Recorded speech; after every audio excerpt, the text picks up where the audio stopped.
മുൻ പോലീസ് ഉദ്യോഗസ്ഥൻ ശ്രീ സക്കറിയ ജോർജ് നമ്മളോടൊപ്പം ടെലിഫോൺ ലൈനിലുണ്ട്.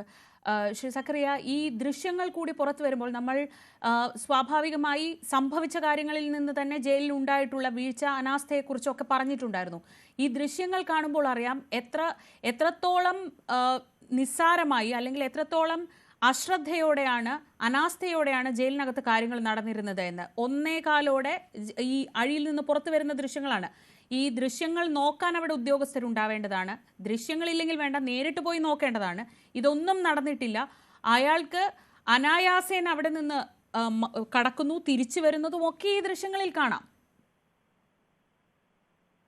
ആദ്യമായിട്ട് ഈ ഹൈ സെക്യൂരിറ്റി ജയിലിലെ ദൃശ്യങ്ങള് അത് എങ്ങനെ ഇപ്പോൾ പുറത്തു വന്നു എന്നുള്ളത് വളരെ വലിയൊരു ചോദ്യമാണ്. ആരാണ് ഈ പറയുന്ന ഇത് ലീക്ക് ഔട്ട് ചെയ്ത കാര്യം? ഇത് സോഷ്യൽ മീഡിയയിലോ ഇന്റർനെറ്റിലോ ഒന്നും അവൈലബിൾ അല്ല. ഈ CCTVന്റെ ഫൂട്ടേജ് എക്സ്ക്ലൂസീവായിട്ട് ജയിലിൽ നിൽക്കേണ്ടതാണ്. അപ്പൊ ഇത് പുറത്തു വിടുമ്പോൾ തീർച്ചയായിട്ടും ഇതിന്റെ പുറകില് ഏതോ ഒരു മാസ്റ്റർ മൈൻഡ് ഉണ്ട്. ഈ കേസുകളെയെല്ലാം കൂടുതൽ സെൻസേഷണൽ ആക്കുന്ന ഒരു കാര്യം പുറത്തു വരുന്നത് നല്ലതാണ്. കാര്യം ജനങ്ങൾക്ക് ഇത് തിരിച്ചറിയാനുള്ള ഒരു അവസരം കിട്ടുന്നു. നമ്മുടെ ഇവിടുത്തെ ജയിലുകളിൽ നടക്കുന്ന കാര്യങ്ങൾ എന്താണെന്നും ഒക്കെ ഉള്ളത്. നേരത്തെ ഒരു വിവാദമായ കേസുണ്ടായിരുന്നു പത്തനംതിട്ട സബ് ജയിലിൽ വെച്ച്. പഴയ സോളാർ കേസിനകത്തെ വനിതാ പ്രതി എഴുതിയ കത്ത് ആദ്യമേ 32 പേജ്, പിന്നെ പേജ് നമ്പർ കുറയുന്നു, പിന്നെ കൂടുന്നു. അതുപോലെ തന്നെ കൊച്ചി കാക്കനാട് ജയിലില് ബോബി ചെമ്മണ്ണൂർ വന്ന് ജയിലിൽ കിടക്കുന്ന സമയത്ത് അവിടെ ജയിൽ DIG അജയ്കുമാർ ചെല്ലുന്നു. അപ്പൊ ഇത് നമുക്ക് അന്നേരത്തെ എല്ലാവർക്കും അറിയാം ജയിലിലെ മിസ്മാനേജ്മെന്റ് ഭയങ്കരമാണെന്ന്. പക്ഷെ ഈ മിസ്മാനേജ്മെന്റിന്റെ യഥാർത്ഥ അവസ്ഥ പുറത്തു കൊണ്ടുവന്നത് ഗോവിന്ദച്ചാമിയുടെ ഈ ചാട്ടം വഴിയാണ്.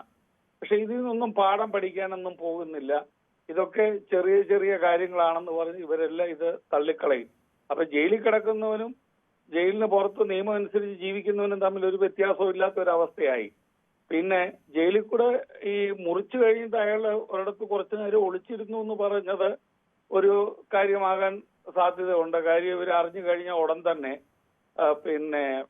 സൈറനൊക്കെ അടിക്കുകയും ഇയാളെ പെട്ടെന്ന് ചേസ് ചെയ്യാനുള്ള സാധ്യതയുണ്ട്. അപ്പം മോഷ്ടിക്കാൻ കയറുന്ന കള്ളന്മാരും വീടുകളിൽ കുത്തി തുറന്നിട്ട് ഉടനെ ചാടി ഇറങ്ങി മോഷ്ടിക്കണമെന്ന് നിർബന്ധമില്ല. ഞാനൊക്കെ അന്വേഷിച്ച പല കേസുകളിലും എനിക്കറിയാം. വീട്ടിൽ കയറി കഴിഞ്ഞിട്ട് കമ്പിഴിയൊക്കെ എടുത്ത് കയറി കഴിഞ്ഞിട്ട് അവർ കുറച്ചു നേരം സൈലന്റ് ആയിട്ടിരിക്കും. കാര്യം ഇവര് കയറിയപ്പോൾ ഉണ്ടായ ഏതെങ്കിലും ശബ്ദം കൊണ്ട് വീട്ടുടമസ്ഥർ ഉണർന്നു എന്ന് അവർ വാച്ച് ചെയ്യും. ഇവരൊക്കെ ചെയ്യുമ്പം അവർക്ക് എക്സ്ട്രാordinary അസാധാരണ പ്ലാനിങ്ങോട് കൂടിയാണ് അവരിതൊക്കെ ചെയ്യുന്നത്. അപ്പൊ ചാടിക്കഴിഞ്ഞിട്ട് അതൊക്കെ ഉണ്ടാകാം. പക്ഷേ ഏറ്റവും വലിയ കാര്യം ഇതിനകത്ത് ഇരിക്കുന്ന ഉദ്യോഗസ്ഥന്മാർ ഈ സെല്ലൊക്കെ ഇൻസ്പെക്ട് ചെയ്യുന്നല്ലോ. അത് ഇവര് മുടി വളർത്തുന്നതും താടി വളർത്തുന്നതും അവരുടെ ബിഹേവിയറും, അവിടെ വെൽഫെയർ ഓഫീസറുണ്ട്, അവരിവരെ റിഫോം ചെയ്യണം, ഇവരുമായിട്ട് ഫ്രീക്വന്റ് ഇന്ററാക്ഷൻ നടത്തണം. അപ്പം ഇങ്ങനെയുള്ള കാര്യങ്ങളെല്ലാം ഉള്ളപ്പോൾ ഇതൊന്നും അവിടെ നടക്കുന്നില്ലെന്ന് പറഞ്ഞാൽ എന്താണ്? ജയിൽ സ്റ്റാഫ് എല്ലാം ഡീമോറലൈസ്ഡ് ആണ്. പൊളിറ്റിക്കൽ പ്രിസണേഴ്സ് ഇവരെ എല്ലാം ഉപദ്രവിക്കുകയും അല്ലെ ത്രട്ടൺ ചെയ്യും ഒക്കെ ചെയ്യും. അപ്പൊ ജയിലെന്ന് പറയുന്നത് ഒരു ഭീകര താവളം മാതിരി ആയി മാറ്റി. സത്യത്തിൽ ജയിലിൽ കിടക്കുന്ന പ്രിസണേഴ്സ് നമ്മുടെ സിസ്റ്റത്തിന്റെ സ്ട്രെങ്ത് കൊണ്ട് അവരവിടെ ഭീതിയിൽ കഴിയേണ്ടതാണ്. നല്ല രാജ്യങ്ങളിലെ ഞാൻ കഴിഞ്ഞ ദിവസം ഒരു ചർച്ചയിൽ പറഞ്ഞിരുന്നു. എന്റെ ഒരു മാധ്യമ സുഹൃത്ത് അമേരിക്കയിലുള്ള ഒരു കറക്ഷൻ സർവീസ് പ്രിസണിലെ ഉദ്യോഗസ്ഥനാണ്. അദ്ദേഹം പറഞ്ഞു അവർക്ക് പെപ്പർ സ്പ്രേ ഉണ്ട്. ഏതെങ്കിലും ഒരു അവരുടെ കൂടുതൽ അവിടെ മെക്സിക്കൻ പ്രതികളെ മെക്സിക്കോയിൽ നിന്നൊക്കെ വലിച്ചു കയറി വന്ന നീഗ്രോകളൊക്കെ ഉണ്ട്. അവരവിടെ പ്രശ്നം ഉണ്ടാക്കും, വയലന്റ് ആണെന്ന് പറഞ്ഞു. അപ്പൊ അവർ ഉടൻ തന്നെ പെപ്പർ സ്പ്രേ എടുത്ത് മൂക്കിലും കണ്ണിലും വായിലും ശരീരത്തും എല്ലാം അവർ അടിച്ചു കൊടുക്കുക. അവിടെ ഒരു നിയന്ത്രണവുമില്ല ഉദ്യോഗസ്ഥന് വയലന്റ് ആകുന്ന ആളിനെ ഓവർ പവർ ചെയ്യാനായിട്ട്. അതുപോലെ തന്നെ അവരുടനെ ഇലക്ട്രിക് ഷോക്ക് പാറ്റേൺ ഉണ്ട്. ഇലക്ട്രിക് ഷോക്ക് പാറ്റേൺ കൊണ്ട് അയാളുടെ അന്നേരത്തെ ആ ക്രിമിനൽ ആക്ടിവിറ്റി അവർ ഡിഫ്യൂസ് ചെയ്യും. അത് കഴിഞ്ഞിട്ട് പിന്നെ അവർക്ക് ഭയങ്കര റിഗറസ് ആയിട്ടുള്ള ടേംസ് അവരുടെ മേളില് ഇമ്പോസ് ചെയ്യും. സാധാരണ അവർ എൻജോയ് ചെയ്തതൊക്കെ അവർക്ക് ഡിപ്രൈവ് ചെയ്യും.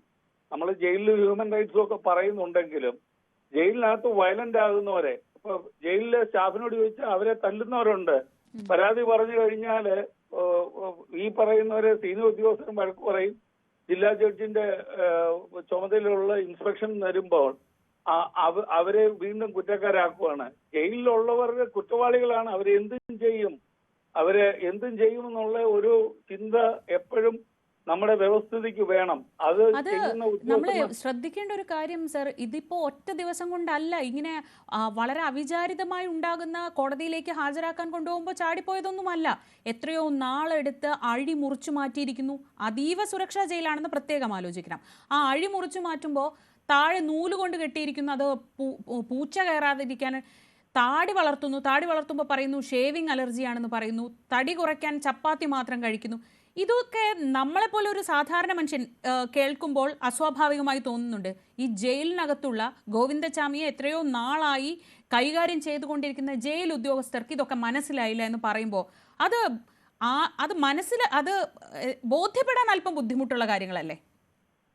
ബോധ്യപ്പെടാനുള്ള ബുദ്ധിമുട്ടുണ്ട്. ഞാൻ ഒരു സേയിങ് പറയാം. When the cat sleeps, the mouse reigns. നമ്മുടെ വീട്ടിലൊരു പൂച്ചയെ വളർത്തുന്നു, പൂച്ച കിടന്ന് ഉറങ്ങുന്നു. അപ്പൊ നമുക്ക് കാണാം, പിന്നെ പൂച്ചയുടെ മേളിൽ കൂടെ വരെ എലി ചാടും. പൂച്ച നല്ലതായിട്ട് നിദ്രയിലാണ്. അപ്പൊ എലി വീട് മൊത്തം ഓടി നടന്ന് എലിക്ക് എന്തും ചെയ്യാം. എലിക്ക് ഫ്രീ ഫോർ ഓൾ ആണ് എന്ന് പറഞ്ഞ പോലെ ജയിലിലെ സ്റ്റാഫ് എല്ലാം നിർജീവമാകുമ്പം കുറ്റവാളികളൊക്കെ ഡോമിനേറ്റ് ചെയ്യും. One fail other will dominate. ഒരാള് താഴോട്ട് പിന്നെ ഉത്തരവാദിത്തമുള്ളവൻ അതപ്പതിച്ച് താഴോട്ട് അവന്റെ ഉത്തരവാദിത്വം നിർവഹിക്കാതിരിക്കുമ്പോൾ ആരെയാണ് നിയന്ത്രിക്കേണ്ടത്? അവരാ സാഹചര്യം അവർ മുതലാക്കും. നമുക്ക് തന്നെ അറിയാം, നാട്ടിലെ ക്രിമിനാലിറ്റി പിന്നെ ഒതുക്കുന്നത് ഈ നിയമം കൊണ്ടാണ്. പിന്നെ നല്ല ഉദ്യോഗസ്ഥന്മാരുടെ കരുത്തിലാണ്, അവരുടെ psychological, physical and mental might കൊണ്ടാണ്. അപ്പൊ ജയിലിൽ ഇങ്ങനത്തെ ഒരു അവസ്ഥ വരാത്ത എന്താണ്? അവരെല്ലാം പൊതുവെ ഭീഷണിയുടെ പേരിലാണ്. ഞാൻ അവിടെ ഇവിടെയൊക്കെ കണ്ടു, ജയിൽ ഉദ്യോഗസ്ഥന്മാരും ചിലരൊക്കെ പ്രതികരിച്ചു തുടങ്ങി. കാര്യം സാധാരണഗതിയിൽ പറഞ്ഞാല് ഇവരെ എടുത്ത് കണ്ണൂരുള്ളവന്റെ കുടുംബം താർക്കാൻ വേണ്ടി തിരുവനന്തപുരത്ത് സെൻട്രൽ പ്രസിഡന്റിനെ കൊണ്ടുവിടും. ഇപ്പം അങ്ങനെ അങ്ങോട്ടും ഇങ്ങോട്ടും ഷിഫ്റ്റ് ചെയ്ത് അവരുടെ ജീവിതം ദുരിതമാക്കുമ്പോൾ അവർക്ക് ഒന്നും ചെയ്യാൻ പറ്റുന്നില്ല.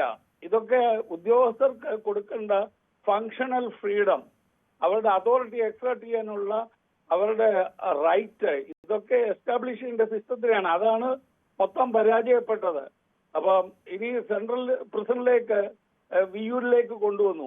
അപ്പൊ വിയ്യൂര് നല്ലതാണെന്ന് ഗോവിന്ദചാമിക്ക് ഇച്ചിരി ഫ്രീഡം കൊടുത്തു കഴിഞ്ഞാൽ വിയ്യൂര് ഒന്നും അല്ലെന്നുള്ളത് ഗോവിന്ദചാമി കാണിച്ചു തരും. ഗോവിന്ദചാമിക്ക് കുഴപ്പമൊന്നുമില്ല. കഴിഞ്ഞ ദിവസം ആരൊക്കെ തമാശന് പറഞ്ഞു, ഇത് പാരാലിമ്പിക്സിന് ഇയാളെ വിടണമെന്ന് പറഞ്ഞു. ഒളിമ്പിക്സിന് പോയാല് ഈ വികലാംഗ പിന്നെ അങ്ങനെയുള്ളവരുടെ ഒരു ഒളിമ്പിക്സ് ആണല്ലോ, ഫിസിക്കലി ചലഞ്ച് ആയിട്ടുള്ളവരുടെ, അവർക്ക് അതിന് പോകുമ്പം തീർച്ചയായിട്ടും ഇയാൾക്ക് സമ്മാനം കിട്ടുമെന്നൊക്കെ പറഞ്ഞു. നമ്മുടെ പഴയ ബുബുക്കായുടെ ഒക്കെ പോൾ വാൾട്ട് റെക്കോർഡൊക്കെ ബ്രേക്ക് ചെയ്ത് വരും എന്നൊക്കെ ആൾക്കാർ ഹാസ്യമായി പറയുന്നു. പിന്നെ ഇയാള് ഇവിടെ അല്ല പഠിച്ചതെന്ന് വിദ്യാഭ്യാസ വകുപ്പ് മന്ത്രി പറഞ്ഞു, കേരളത്തിലല്ലല്ലോ പഠിച്ചതെന്ന്. പക്ഷെ ഗോവിന്ദചാമി കണ്ടുപഠിച്ചത് ഇവിടുത്തെ വിദ്യാഭ്യാസ മന്ത്രി കേരള നിയമസഭയുടെ മേശപ്പുറത്തൂടെ കയറി ചാടുന്നത് കണ്ടിട്ടാണ് പിന്നെ ഇയാൾക്ക് ഇങ്ങനൊന്ന് ചാടാനുള്ള ഒരു ഇൻഡ്യൂഷൻ ഉണ്ടായെന്ന് വരെ പറയുന്നു. അതിനും അപ്പുറത്ത് നമുക്ക് എപ്പോഴും നമ്മൾ കഴിഞ്ഞ കുറച്ച് നാളുകളായി പറയുന്നതാണ്, ഈ കണ്ണൂർ ജയിൽ എന്നൊക്കെ പറയുമ്പോൾ ഇത് ഇവിടെ സാധാരണമാവുന്നത് എങ്ങനെയാണ്? ഇത് മുമ്പും നടക്കുക, അല്ലെങ്കിൽ ആളുകൾക്ക് അതിനോട്, ഈ ഉദ്യോഗസ്ഥർക്കൊക്കെ ആ ഒരു സെൻസിറ്റിവിറ്റി നഷ്ടപ്പെടുക, അവിടെ എന്തെങ്കിലുമൊക്കെ നടക്കുമെന്ന് കരുതുക. ഇതൊക്കെ ചില പ്രത്യേക കേന്ദ്രങ്ങളിലാണ് ഇത് കാര്യമായി നടക്കുന്നത്. കണ്ണൂരിൽ നിന്ന് നമ്മൾ പലതവണ ഇത്തരം വാർത്തകൾ കേട്ടിട്ടുള്ളതാണ്. അപ്പോഴൊക്കെ പ്രശ്നം എന്താണെന്ന് വെച്ചാൽ അതങ്ങനെ വളരെ സ്വാഭാവികമായി നടക്കില്ല. അതിന് ചില പിന്തുണകൾ ഉണ്ടാവും, ആരുടെയെങ്കിലും ഒക്കെ ഇതിനകത്ത് തന്നെ മൗനാനുവാദങ്ങൾ ഉണ്ടാവും. അത്തരം സാധ്യതകളിലേക്ക് നോക്കേണ്ടതില്ല. കാരണം ഒരു രാത്രി മുഴുവൻ CCTV നോക്കാതെ അങ്ങ് ഇരിക്കുക, 1:15 തൊട്ടിട്ട് രാവിലെ വരെ CCTV ശ്രദ്ധിച്ചിട്ടേ ഇല്ല, ആളുകൾ പുറത്തിറങ്ങിയിട്ടേ ഇല്ല.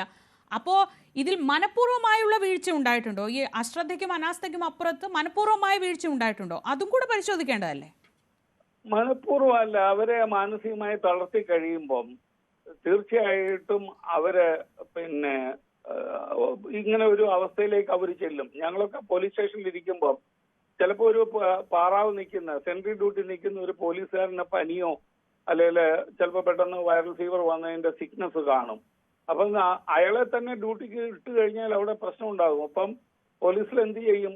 എമർജൻസി ഡ്യൂട്ടിയിലുള്ള ഒരാളെ സബ്സ്റ്റിറ്റ്യൂട്ട് ചെയ്യും.